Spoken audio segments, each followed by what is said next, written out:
امی اس گھر میں کوئی آسیب ہے، کوئی کوئی بھوت پریت ہے، یقیناً ہے، جو مجھے بار بار تنگ کر رہا ہے۔ امی میرے منہ کی طرف دیکھنے لگی اور کافی دیر تک کچھ نہیں بولی، پھر شاید کچھ سوچا اور کہنے لگی، اگر نماز روزے کی پابندی نہ کی جائے تو یہ سب تو ہوگا نا۔ وہ شیخ صاحب کی بیوی کو دیکھو، بیچاری ایک ہی دن میں کیسے اللہ کے پاس چلی گئیں۔ اللہ بے شک ہر چیز پر قادر ہے، اللہ کرے میں بھی ایسے ہی یہاں سے اچانک چلی جاؤں۔ میری اس بات پر میری امی کو شدید غصہ آیا اور کہنے لگی کہ تم زندگی سے اتنی تنگ آ گئی ہو کیا؟ امی آپ اس گھر سے مجھے کہیں لے جائیں، ورنہ میں خوف کے مارے ہی مر جاؤں گی۔ تمہاری سالگرہ میں صرف 1 ہفتہ باقی ہے، اسی لیے اس کے بارے میں اچھا سوچو، اور کچھ بھی سوچنے کی ضرورت نہیں ہے۔ امی نے بات کو ایک ہی جھٹکے میں ختم کر کے نئی بات شروع کر دی۔ میں امی کے اس رویے پر بے حد پریشان تھی کہ میری ماں کو میری کوئی فکر ہی نہیں ہے جو وہ اس طرح سے باتیں کرتی ہیں۔ میں بھی سوچ چکی تھی کہ آئندہ ایسی کوئی بھی بات کسی سے بھی نہیں کروں گی، بس اپنے اللہ کو ہی بتاؤں گی۔ امی نے مجھے کمرے میں لے جا کر ایک بے انتہا خوبصورت اور قیمتی جوڑا دکھایا اور کہا کہ یہ میں تمہارے لیے لائی تھی، تمہاری سالگرہ پر پہننے کے لیے۔ اگر تمہیں پسند ہے تو اس کے ساتھ کی میچنگ ہر چیز لے لینا تاکہ کوئی کمی نہ رہ جائے۔ میں نے بس جی کہنے پر ہی اتفاق کیا۔ میں بھی ساری چیزیں لے کر اپنے کمرے میں آ گئی۔ شام کے وقت جب ابو اور بھائی گھر میں آئے تو ابو نے ہاتھ میں کافی سارے کارڈز اٹھا رکھے تھے جو میری سالگرہ کے لیے چھپائے گئے تھے۔ بہت ساری تیاریاں ہو رہی تھیں۔ میں نے کسی سے بھی کچھ بھی نہیں پوچھا بلکہ خاموشی سے سارا کچھ دیکھ رہی تھی۔ بھائی نے میرے سامنے ڈیکوریشن والوں کو کال کی کہ کوئی کمی نہیں رہنی چاہیے۔ میں بس دیکھتی جا رہی تھی۔ کارڈز لکھے گئے، میرے کالج فیلوز کو بھی مدعو کیا گیا۔ آخرکار سالگرہ کا دن بھی آ ہی گیا۔ گھر کو ایک دلہن کی طرح سجایا گیا تھا۔ اس قدر خوبصورت لگ رہا تھا سب کہ کوئی یقین ہی نہیں کر رہا تھا کہ اتنے چھوٹے سے محلے میں بھی کچھ ایسی تیاریاں ہو سکتی ہیں۔ میں بھی کسی پری کی طرح گھر میں ادھر ادھر پھر رہی تھی۔ کیک کاٹا گیا، مہمانوں کو بہترین کھانا کھلایا گیا اور پھر سب لوگ چلے گئے، اور امی ابو سارا وقت مجھے ہی دیکھتے رہے، اور میں نے کئی دفعہ دیکھا تھا ان کو روتے ہوئے اور آنسو بہاتے ہوئے۔ میرا دل جیسے مٹھی میں آ رہا تھا، لیکن میں کیا کرتی؟ مجھے تو کوئی کچھ بتا ہی نہیں رہا تھا۔ سب مہمان جا چکے تھے تو ہم بس گھر والے ہی بیٹھے ہوئے تھے۔ سب نے مجھے ڈھیروں تحائف دیے، بہت ساری تصاویر لیں اور باتیں بھی کیں۔ میں بہت تھک گئی تھی، لیکن نہ جانے کیا تھا گھر والوں کی آنکھوں میں کہ نہ تو ان کا دل کر رہا تھا سونے پر اور نہ ہی مجھے نیند آ رہی تھی۔ میں نے بس سب کو اپنی آنکھوں میں سموسا لیا تھا۔ جیسے ہی رات کے 11 بجے تو امی ابو نے ایک دوسرے کی طرف دیکھا اور کسی بچے کی طرح رونے لگے۔ میں ان سے پوچھ کر تھک گئی کہ کیا بات ہے، لیکن مجھے کسی نے بھی کچھ نہیں بتایا، بس وہ دونوں روتے ہی جا رہے تھے۔ پھر امی مجھے کہنے لگیں کہ جاؤ اور جا کر سو جاؤ۔ میں ان کی آواز پر کسی ریموٹ کنٹرول گڑیا کی طرح اٹھ کر اپنے کمرے میں جانے لگی۔ اسی وقت رات کے 11:15 ہو چکے تھے۔ میں نے کمرے کا دروازہ لاک کیا اور لباس تبدیل کیے بنا ہی بستر پر لیٹ گئی، آج کی شام کو یاد کرتے ہوئے کہ یہ کس قدر حسین تھی۔ زندگی میں کبھی بھی میں یہ نہیں بھول سکوں گی۔ اس رات کو میں لیٹ گئی، مجھے پتہ نہیں چلا کہ کب میری آنکھ لگ گئی۔ میں اتنی گہری نیند سوئی کہ کبھی جیسے سوئی ہی نہیں تھی، لیکن ایک احساس مجھے رہا کہ جیسے کوئی میرے پاؤں دبا رہا ہے، اور پھر کچھ خبر نہ رہی۔ میں کہاں تھی نہیں جانتی تھی، لیکن ایک وسیع و عریض سمندر تھا جس کی لہریں شور مچا رہی تھیں اور مجھے بار بار جگا رہی تھی۔ میری نیند میں واقعی خلل آ رہا تھا جس سے میں ہڑبڑا کر اٹھ بیٹھی۔ وسیع و عریض سمندر پہلے تو مجھے ایک خواب لگا، پھر جب پوری آنکھیں کھولیں تو وہ سمندر ایک خواب نہیں بلکہ ایک حقیقت تھا جس کو میں اپنے چاروں طرف دیکھ رہی تھی۔ میں نے اٹھنے کی کوشش کی، لیکن میرے آس پاس کی سوئی ہوئی مخلوق نے مجھے پکڑ کر پھر سے سونے کا اشارہ کیا اور میں واقعی سو بھی گئی۔ بڑی ہی گہری نیند میں تھی۔ بس اتنا یاد ہے کہ میرا پورا جسم بار بار تیرتا تھا اور پھر سے سمندر میں ڈوب جاتا تھا۔ میں اس سے گھبرائی بھی نہیں، بلکہ یہ سب کچھ مجھے بہت اچھا لگ رہا تھا۔ یہ کافی وقت تک چلتا رہا۔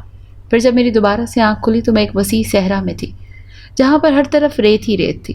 اس ریت میں لکیریں کھنچتی ہوئی آگے بڑھتی جا رہی تھیں۔ شدید گرم لو کے تھپیڑوں سے میری آنکھ کھلی تو میں ششدر رہ گئی کہ میں کہاں کہاں کا سفر کرتی جا رہی ہوں۔ میں نے یہاں سے بھی اٹھنے اور پھر بھاگنے کی کوشش کی، لیکن بے سود۔ میرے ساتھ والی مخلوق نے مجھے ایک دفعہ پھر سے سلا دیا اور میں گہری نیند سو گئی۔ اس کے بعد مجھے علم نہیں کہ میں کتنی دیر تک سوئی رہی۔ گرمی، سردی، بہار، خزاں، سارے موسم میں نے دیکھے، لیکن میں کچھ بھی نہیں کر سکتی تھی۔ میں نے آج خود کو ایک گھنے جنگل میں پایا جہاں کے سبزے نے میری آنکھوں کو تراوٹ بخشی اور میں پھر پرسکون ہو گئی۔ یہاں تو میرا دل کر رہا تھا کہ کوئی بھی مجھے نہ جگائے، لیکن افسوس کہ یہاں پہ میری ساتھ والی مخلوق نے مجھے جگا دیا۔ میں اٹھ کر بیٹھ گئی، ابھی چل پھر نہیں سکتی تھی۔ جیسے ہی میں اٹھ کر بیٹھی تو میرے ساتھ والی اندیکھی مخلوق نے مجھے اٹھایا اور جنگل کے اندرونی حصے کی طرف لے گئے، جہاں پر ہر طرف خضرو پودے اگے ہوئے تھے، جس پر لگے کانٹے بھی تھے جو مجھے چاروں طرف سے چبھ رہے تھے۔ اب یہاں آ کر میری چیخیں نکلنا شروع ہو گئیں اور میری ساتھ والی مخلوق نے ہنسنا شروع کر دیا۔ جلدی چلو۔ میں نے چلنا شروع کیا، لیکن میں چل ہی نہیں پا رہی تھی۔ جیسے تیسے کر کے میں جنگل میں چلنے لگی۔ بہت دیر تک چلنے کے بعد ایک اندھیرا راستہ آیا جس میں چلتے وقت مجھے ڈر لگنے لگا، لیکن میں چلتی ہی چلی جا رہی تھی۔ جب وہ راستہ ختم ہوا تو ایک بڑا سا محل سامنے نظر آیا، جہاں پر لگے دونوں اطراف میں پرچموں سے یہ ظاہر ہو رہا تھا کہ یہ کوئی تاریخی عمارت ہے۔ وہ مجھے اندر کی جانب دھکیل رہے تھے۔